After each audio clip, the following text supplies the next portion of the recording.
Hermanos, Dios les bendiga. Quien les habla es Marvin Montejo, siervo del Señor Jesucristo. Bueno, en esta ocasión quiero compartirles una parábola que está en Lucas capítulo 14, verso 15. Esto es para exhortarles y animarles y para que confiemos que la palabra del Señor es fiel y verdadera para con los suyos, para con sus escogidos. En esta ocasión vamos a leer lo que dice, por título lleva la parábola de la gran cena. Voy a leer. En verso 15, oyendo esto, uno de los que estaban sentados con él a la mesa le dijo, bienaventurado el que coma pan en el reino de Dios. Entonces Jesús le dijo, un hombre hizo una gran cena y convidó a muchos. Y a la hora de la cena envió a su siervo a decir a los convidados, venid que ya todo está preparado. Y todos a una comenzaron a excusarse. El primero dijo, he comprado una hacienda y necesito ir y verla. Te ruego me excuses. Otro dijo, he comprado 5 yuntas de bueyes y voy a probarlos. Te ruego me excuses. Y otro dijo, acabo de casarme y por tanto no puedo ir.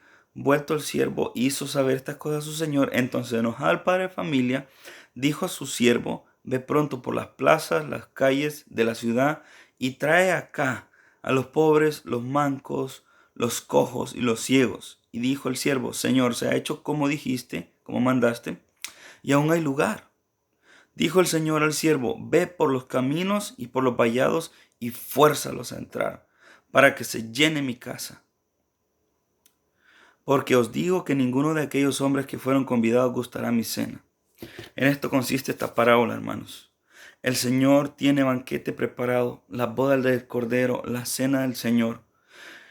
A los primeros convidados, el pueblo original de Israel, el pueblo étnico de Israel, el cual rechazó a Jesucristo y, bueno, el cual completamente rechazó lo que el Señor había profetizado. Estos desecharon a Dios, como dice que el Señor vino a los suyos, mas los suyos no le recibieron. Pero a todos aquellos que le recibieron, Dios les dio potestad de ser llamados, de ser hechos hijos de Dios. En sí la parábola, cuando habla de que aún a todos ellos empezaron a excusarse, es que no quisieron reconocer aquello que se estaba haciendo, aquella obra que Dios estaba haciendo en ese momento. Entonces, enojado el padre de familia, el cual es Cristo Jesús, el cual es Dios, dijo a sus siervos que llamaran entonces, traigan aquí, dijo, a los pobres, a los cojos, a los mancos y a los ciegos. Y quiero explicar a quiénes son esos pobres, esos cojos, esos mancos, esos ciegos. Para empezar, a los pobres a los que se refiere, voy a dar unos textos bíblicos y ustedes van a comprender de eso. Ahorita los voy a... Primer texto para dar, Mateo 5:3 dice, bienaventurados los pobres en espíritu, porque de ellos es el reino de los cielos. Lucas 6:20 dice, y alzando los ojos hacia sus discípulos, o sea, señalando hacia sus discípulos, mirándolos a ellos, el Señor dijo, bienaventurados vosotros los pobres, porque vuestro es el reino de Dios. Es el mismo reino de los cielos, el reino de Dios. El mismo que dijo el Señor Jesucristo, mi reino no es de este mundo, pues es el reino de los cielos, es el reino de Dios, es su reino. Y entonces a los discípulos, a todo aquel que es discípulo del Señor, de esas personas, de esos, es el reino de los cielos. Y a ellos mismos es como le dijo el Señor, bienaventurados los pobres en espíritu. ¿Por qué pobres en espíritu? Porque cuando se tiene un espíritu pobre se desea ser enriquecido, enriquecido con la palabra de Dios. Cuando se tiene un espíritu pobre se desea tanto la palabra de Dios que el Señor es el único que lo puede llenar. Por eso se llama que somos pobres en espíritu, porque Él nos da ese alimento. Y luego sigue diciendo en la parábola que el Señor refería, también hacer pasar a los mancos. Y les voy a explicar ahora por la escritura quiénes son los mancos. Vamos, acompáñenme a ver este texto. Eso está en Marcos 9:45. Y el Señor decía una parábola. Si tu pie te fuere ocasión de caer, corta. Lo mejor te es entrar a la vida cojo. Estamos hablando de que aquí los cojos de los que el Señor está hablando. Es mejor entrar a la vida cojo que teniendo 2 pies ser echado en el infierno al fuego que no puede ser apagado. Vamos viendo quiénes son los cojos. Ahorita voy a explicar por qué nosotros somos esos cojos. Ahorita lo voy a explicar por qué. Ahora dice en Marcos 9:43, si tu mano te fuere ocasión de caer, córtala. Mejor te es entrar en la vida manco que teniendo 2 manos ir al infierno al fuego que no puede ser apagado. para terminar, a los ciegos a los que el Señor se refería, que decía que hacer pasar a los ciegos. En Mateo 18:9 dice, si tu ojo te es ocasión de caer, sácalo y échalo de ti. Mejor te es entrar con un solo ojo en la vida que teniendo dos ser echado en el infierno de fuego. Y así sucesivamente hay muchos textos referentes a lo mismo.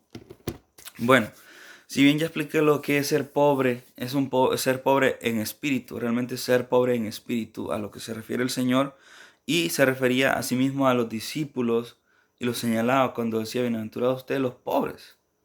También cuando le dijo al joven rico, vende todo lo que tienes y dáselo a los pobres, me imagino señalaba a los discípulos, pues porque eran pobres, ellos no tenían nada, lo habían dejado todo también, en todo sentido eran pobres.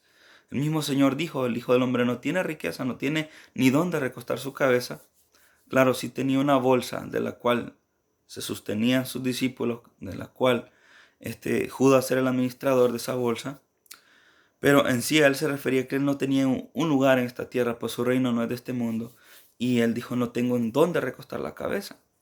Entonces, aún sus discípulos eran pobres en ese momento y ellos dependían de la buena voluntad de los demás. Cuando dice el Señor que mejor te es entrar manco que teniendo los dos pies, eso es cuando nosotros vinimos a renunciar. Hay un texto en Proverbios que dice que Dios aborrece los pies presurosos para hacer el mal. Y lo voy a buscar. Eso está en Proverbios 6:18. Dice, el corazón que maquina pensamientos inicuos, los pies presurosos para correr al mal. Yo me recuerdo antes cuando estábamos ciegos, ignorantes de la verdad, ignorantes de que Jesucristo es Dios mismo revelado en carne, pues Dios es espíritu. Solo que habitó en un cuerpo, se convirtió en humano, se transformó, bueno, adquirió humanidad, pues, para podernos salvar de la esclavitud del pecado, la cual está en la carne, por lo cual nosotros no vivimos conforme a la carne ahora. Antes, en nuestro tiempo, que vivíamos en nuestra ignorancia, en nuestra ceguera, aún llamándonos cristianos, corríamos con nuestros pies para hacer lo malo. Por ejemplo, yo me recuerdo cuando es vergonzoso, cuando íbamos a la tienda y me gustaba una camisa y corría yo a cambiarle el precio para poderla adquirir. Y eso no es bendición, me trajo mucha maldición, mucha calamidad.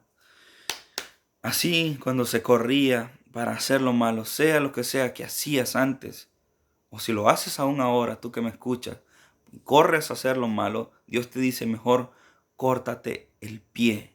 Si ves se refiere a un pie, pero te dice que mejor que entres cojo.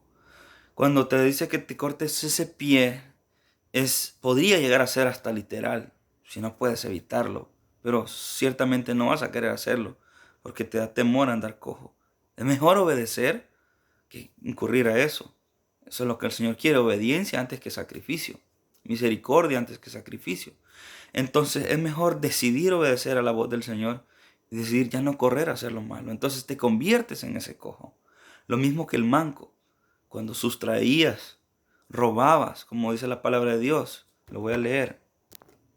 Eso está en Efesios 4:28. Dice, el que hurtaba no hurte más, sino trabaje haciendo con sus manos lo que es bueno, para que tenga que compartir con el que padece necesidad. Cualquiera que padezca necesidad, más con los de la familia de la fe, dice Gálatas. Y aquellos de la familia de la fe sabemos que son nuestros hermanos en Cristo Jesús, obviamente, pero con todos los que padecen necesidad, por eso somos llamados a tener misericordia con todos. Por eso el Señor Jesucristo dijo, los pobres siempre los vamos a tener entre nosotros. Bueno, con eso queda claro de que no se debe robar más. Cuando tú decides ya no robar más, por la convicción que ha puesto el Señor, por lo que acabamos de leer en la palabra, entonces que te quedas cojo. ¿Por qué? Porque decidiste cortar con aquello que desagradaba a Dios, con el robar. Entonces ya no tienes la capacidad de ir y robar para ti mismo, sino que más bien trabajas para sustentar al otro. Entonces te has quedado cojo, porque ya no puedes robar. Un cojo que no tiene su mano, no puede ir y tomarlo porque no tiene la posibilidad ni la capacidad de hacerlo. Así has quedado cojo, así hemos quedado cojos, perdón, mancos, cuando hemos decidido echar esa mala actitud de robar o de hacer cualquier cosa mala. Si era masturbación, ya no se hace más en el nombre del Señor Jesucristo, porque sabemos a quién tememos y que este cuerpo es santo y el cuerpo es para el Señor, no para el pecado, dice la palabra de Dios. Y seguidamente cuando dice que haz pasar también a los ciegos. Un ciego es aquel, lo mismo, que con sus ojos ya no desea lo malo, que ya no desea ver la iniquidad, ver las porquerías que hay en la televisión, en la telefonía móvil. Cuando antes deseabas con tus ojos deseabas ver lo malo, el Señor dice, es mejor que te saques el ojo, ¿verdad? Y quedes ciego. Ese sacarte el ojo significa que ya no comprometas tus ojos a ver lo malo, que no alimentes tu cuerpo. Y te lo voy a leer. Yo lo voy a leer en Mateo 6:22 y Lucas 11:34. La lámpara del cuerpo es el ojo. Así que si tu ojo es bueno, todo tu cuerpo estará lleno de luz. La lámpara del cuerpo es el ojo, dice Lucas. Cuando tu ojo es bueno, también todo tu cuerpo está lleno de luz. Pero cuando tu ojo es maligno, también tu cuerpo está en tinieblas. Así de sencillo. Entonces, cuando nosotros realmente decidimos dejar de ver lo malo y que nuestro ojo se vuelve un ojo bueno, con una mirada limpia, entonces todo el cuerpo está en luz y no en tinieblas. Entonces es cuando nosotros venimos a hacer eso, es que realmente quedamos ciegos, pero para hacer lo malo. Cuando antes teníamos ojos para ver lo malo y hacer lo malo, entonces realmente estábamos perdidos. Pero cuando decidimos ser ciegos al pecado, a lo malo de los ojos, entonces realmente es cuando nosotros estamos ciegos, porque hemos decidido echar el ojo maligno, como está escrito, de nosotros. Y ahora tenemos la luz de Cristo alumbrando nuestra vida. En resumidas cuentas, estos son a los que se refiere el Señor con los pobres, los cojos, los mancos y los ciegos. Nosotros somos esos a los que el Señor se refiere. En cuanto a los otros a los que el Señor dice que aún había espacio en la casa del Señor para la cena, entonces el Señor dice, fórzalos a entrar. Ya no dice que vaya por las calles, cuando el tiempo aún era ancho, era fácil. Bueno, no ha sido fácil ni lo va a ser fácil, pero en cuanto se refiere a eso significa que es más abiertamente la posibilidad de predicar el Evangelio y de alcanzar almas. Pero en esta ocasión cuando él dice, ve por los vallados o los lugares más angostos, quiere decir que la puerta, que el camino se va haciendo más y más estrecho cada vez. Y que todos aquellos que quieran arrepentirse y encontrar la salvación deben de poner su vida antes. Es decir, deben exponer incluso su propia vida, estar dispuestos a morir por con tal de entrar en ese reino. Esos van a ser forzados a entrar. Y les voy a leer esto porque escrito está. Tengo un texto, es ahí mismo en Lucas capítulo 14, verso 26. Y el Señor Jesucristo diciendo, si alguno viene a mí y no aborrece, es decir, no pone en segundo lugar padre, madre, hermanos, aún también su propia vida, no puede ser mi discípulo. Y el que no lleva su cruz y viene en pos de mí, es decir, el Señor hablaba esto cuando aún no había sido crucificado y aún no había cargado la cruz.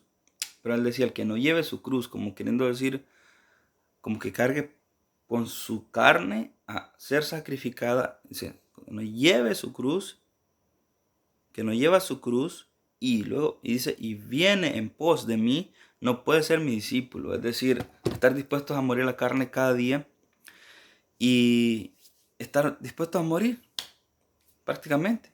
Así lo dice el texto, más claro no lo puede decir. Y aún también su propia vida. Si alguno viene a mí y no aborrece aún su propia vida. Nosotros hemos aborrecido nuestra vida y también este mundo, porque este mundo está bajo el maligno.